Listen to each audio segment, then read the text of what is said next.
There's a glassy-eyed man who greets everyone. He just wants you to eat and be good.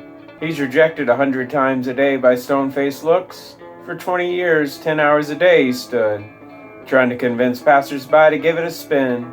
He just looks at everyone and gives them a grin. You say you've ate and he just asks, when? If you don't sit down, he'll just say thank you.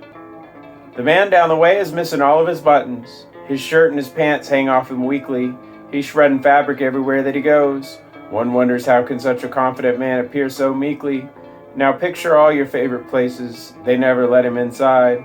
The fact is that he was rejected by every job he's applied. You can tell by his cadence that nothing disturbed his stride. But here he is, his sole self, where everyone can get a good look. The watch salesman pedals around the busy beach, but that's only after he got thrown out of the station for being a nuisance and causing another commotion. The woman turned him down and the locals gave him a citation. Everybody these days buys their dated equipment from a fancy store. You know, the ones where they'll spray you as you walk in the door? Hands full, pockets empty, he navigates the shore, where million-dollar boats are visible in the distance. The pressured and pressed man's hat flies off. He's got somewhere to be and he's running late. He's afraid to go out, but this is his business. If you look at him too long, you'll see that he's ready to abdicate. See to it that you don't get lost in the face of despair. You can see in his face he doesn't think it's quite fair. From the whites of his eyes, you can tell he's had quite the scare. Whether he'll make it or not, you'll never know, because you can't keep up. A completely bent in half woman waddles alone. The pain of her years weighs down her body. She nearly slips and falls on all of the rocks. Her predicament would be helped if her shoes weren't so shoddy. The line forms behind her and somebody yells. The bag dragging behind her rings like bells. You just know she's never stayed in fancy hotels.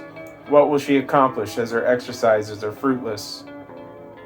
A man sits by the fountain and cries. He's hurt by something, but he speaks as a foreigner. Even if they wanted to, no one can comfort him.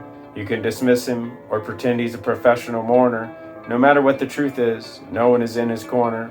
Obviously, you wonder out loud, what is the cause of his pain? Why is it so hard when the meaning can be so plain? The one-way discussion continues without a coherent listener. I see all of them and do nothing but walk by. Such a thought of disconnection keeps me up in the morning. I've got nothing to offer the priest with the eye patch. When did I become this, and what was the warning? Their hands are out and their minds are clear. My biggest realization is that they just aren't in my sphere. What does it say that for them I can't even shed a tear? Hello, says the man with the glassy eyes as I stroll down the street.